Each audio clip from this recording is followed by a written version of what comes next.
This video is going to be a discussion about the Age of Absolutism in Europe between the 16th and 18th centuries, and specifically deal with King Louis XIV in France, Peter the Great in Russia, and the English Civil War. The Age of Absolutism takes its name from a series of European monarchs between the 16th and 18th centuries, and these monarchs claimed that their authority to rule did not have any limitations, and they all typically shared some sort of common characteristics as absolute monarchs. For starters, they had actually centralized their power in the monarchy by eliminating competition, and we'll talk more about that in a second. But the other big claim is this idea of divine right, and divine right is the thought that since God created the monarchy, that the king is only answerable to God and therefore has the absolute power over their subjects. Evidence of absolutism in France is perhaps most evident in King Louis XIV, a member of the Bourbon dynasty. So King Louis XIV came to power in 1643 and is going to rule for about 72 years until 1715, right? This is a very long reign, and it still goes down as the longest reigning monarch in European history. So his reign is, for the most part, largely seen as prosperous, and as a result, he actually gives himself and has earned the nickname the Sun King. As we were mentioning before, one of the things that Louis XIV had to do was consolidate power during his reign to kind of achieve this idea of absolutism. But he did come across some obstacles during his reign to this absolute power. So he had to address these if he was going to have this type of control. So these obstacles included things like the nobles, for instance. The nobles, they had their own courts and they had their own taxes, and they were typically very strong entities in their own regions of France. They had armies, they had people that were loyal to them and subjects themselves, and they had their own power, and as a result, if a number of these nobles banded together, they could be a threat to King Louis XIV. So he had to find a way to be able to control them to exhibit his absolute authority over France. Another big one is the church. The church, being the strong entity in Europe during this time period, is going to be another thing that needs to get under control by Louis XIV, right? And he's going to need to figure out how to control the church. And the last is the idea of the Estates General, which is the legislature of France at this time, and they could pass laws and they could control taxes in some capacity, right? But the thing is if you are an absolute king, you don't really want other people having any sort of say in laws that could be passed, right? So he is actually going to eliminate the Estates General for the time being here. And this is just a few ways that are going to be how he consolidates his power in France. By consolidating power and finding ways to subdue the nobles and the church and the legislature, he is going to become an absolute ruler of France. And Louis's power and wealth is evidenced by his creation of the palace at Versailles, outside of Paris, which became the seat of the royal court and the symbol of royal power in France. Louis's famous line, "L'État, c'est moi," is roughly translated to "I am the state," and this declares the incredible power yielded by King Louis, and through Louis XIV's reign, France actually became one of the premier powers in Europe.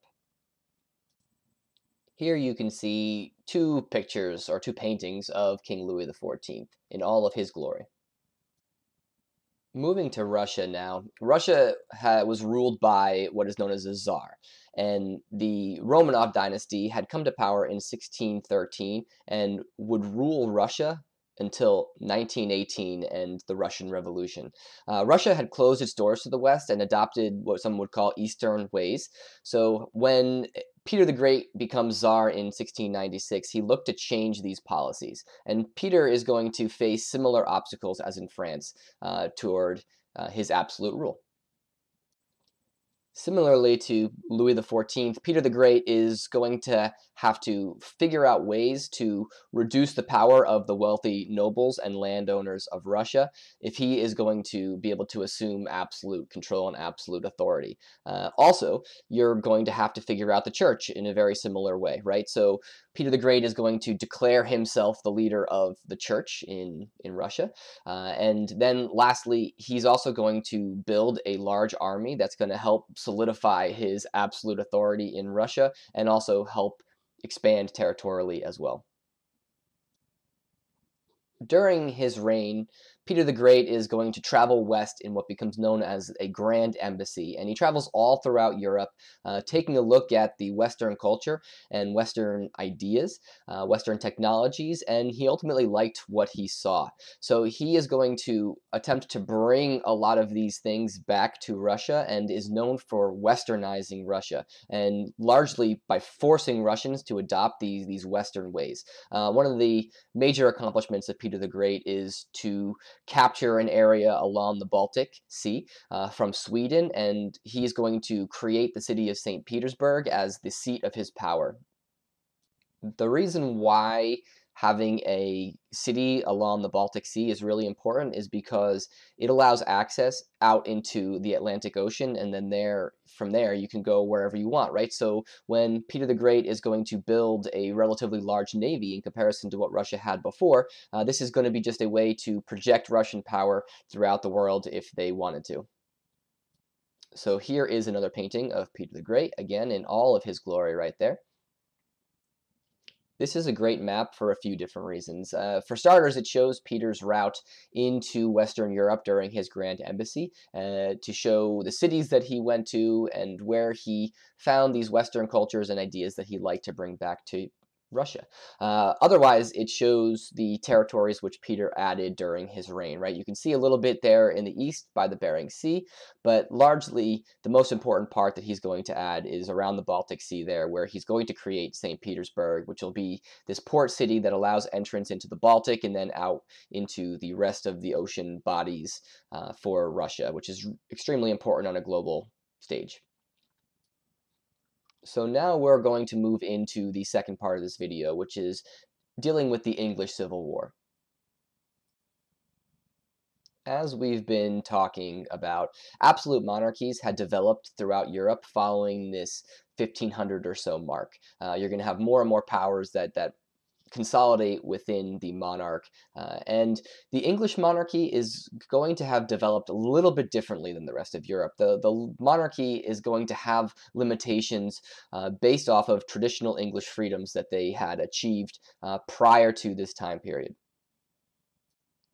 These traditional English freedoms come from a few different things, and their foundations are largely as a result of what's known as common law, which is this unified body of law that's formed over time by royal courts. You're also going to have a jury system, right? This whole idea of a trial by jury in England, which didn't necessarily exist elsewhere in Europe. And a lot of this is going to stem from what's known as the Magna Carta, which was signed in 1215, which guaranteed these basic political rights, such as the jury trial we just mentioned, protection of the laws, but also no taxation without representation in Parliament, right? So you have this House of Lords where these nobles are going to represent themselves and their regions, and they're going to look for ways to essentially get more liberties and more freedoms from the monarchy throughout this time period. In 1603, the Stuart dynasty began ruling in England with the ascension of James I, who was the King of Scotland and was next in the line to the throne. And he took over in 1603 after Elizabeth I did not produce any heir. He was essentially her closest living male relative. So James I's son was named Charles I, and he would ultimately succeed James, securing the Stuart legacy for the throne. So under Charles I, the belief in divine right of kings and absolute power would begin to permeate into the monarchy. We are going to be talking about more of the Stuart line in just a second, but I wanted to kind of take a look at the names here. So James I, Charles I, Charles II, James II, and I wanted to talk about a brief way to kind of remember this order, right? So the way I think about it is you have this kind of Charles sandwich on James bread, right? The meat of Charles is in the middle, and the James makes up the bread pieces here, and they're in order, right? So James is the first piece of bread on the top, and then James II is the bottom, and then Charles I that is in the middle, and then Charles II is underneath him. So back to Charles I, and during his reign, he is going to fight with Parliament over taxes for money that he needed for wars with France and Spain. And when the Lords of Parliament refused Charles's request, the king is going to try to, again, consolidate his power a little bit here by dissolving Parliament 3 different times between 1625 and 1628 as a show of power. So in order to agree to the king's demands for money for his wars, Parliament then requested that Charles would sign this Petition of Right, it's known as, in 1628. And this was to show Charles that he is not above the law. This was the intent by Parliament. And Charles, looking to make sure he gets this money for these wars, he signed it, right? But he is going to ultimately begin to ignore it immediately following the signing. The hopes of the Petition of Right, passed by Parliament and signed by Charles I, was that it would limit the king's power, and a few different points here. It was hoping to prevent him from being able to imprison subjects without cause. It was preventing him from levying taxes without Parliament consent, housing soldiers, no housing of soldiers in private homes, and then it wouldn't allow... The Petition of Right was an attempt by Parliament, again, to limit the king's power, and a few of the things that it was attempting to do was to prevent the king from imprisoning subjects without cause. It also didn't want him to be able to raise and levy taxes without Parliament's consent specifically, right? It also wouldn't allow the king to house soldiers in private homes, and it wouldn't let him impose martial law in peacetime. So these were all really important, and then after signing the petition, Charles is going to ignore the document, again, claiming absolute power and the divine right of kings and attempting to rule alone. So he dissolves Parliament now in what's going to be called, he's not going to call it for 11 years, right? So what he's then going to attempt to do is to get the money he needed, he's going to impose more fines and taxes on the people of England. And as a result, this is going to greatly decrease his popularity. Not happy about Charles's policy, and now taking advantage of the king's shrinking popularity, parliamentary forces are going to begin a civil war against the king, and these parliamentarians are become known as Roundheads, and they're going to fight the king's forces, who are known as royalists or cavaliers, in what becomes known as the English Civil War, which is going to last between 1642 and 1651. So during the war, a man named Oliver Cromwell is going to grow his support and influence and play a really important role in the parliamentary victory. So following the end of the war, it's only kind of natural that Cromwell is now going to kind of take this leadership position, and he is going to help to hold Charles accountable for his actions in Parliament and put the king on trial for treason, for crimes against England. So Charles I is going to be found guilty and is going to actually be executed by Parliament in 1649, and the hopes was to send a message that no king is absolute. So following its victory in the Civil War, Parliament establishes the English Commonwealth and is going to allow Oliver Cromwell to rule England as his title of Lord Protector. And as Lord Protector, Cromwell is going to proceed to abolish the monarchy and the House of Lords, which is the branch of Parliament, controlled by the nobles, effectively, right? And this is going to make him a sort of de facto dictator himself in England. So Cromwell is going to push for and pass laws based on his own puritanical religious beliefs. Things including no theater, no dancing, no sports, which were all seen as avenues towards sinful behavior. And Cromwell's rule was religiously tolerant of Protestant branches. However, it's going to be fairly harsh against the Catholics in England. Following Oliver Cromwell's death in 1658, the Royalists are once again going to take power and restore the monarchy to England. This is going to become known as the Restoration, and Charles II, who was the son of the executed king, Charles I, is going to be restored to the throne by Parliament, and the hope is that he had learned and was accepting of the lessons of the English Civil War. So Charles II respecting Parliament, is going to actually become a fairly well-liked king in England. So when he dies, the rule is going to now pass to Charles II's brother, because he had not fathered any heirs. So now James II is going to become king in England, and we'll see what happens. So now we have James II as king when his brother dies in England. And this is a bit of an interesting situation now, because James, he had spent a lot of time in France, exiled there during the English Civil War. And while he was there, he is going to actually convert to Catholicism.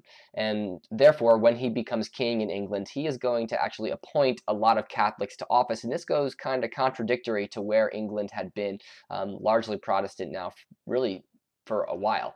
And James II is going to begin to kind of push for power to consolidate back to the king.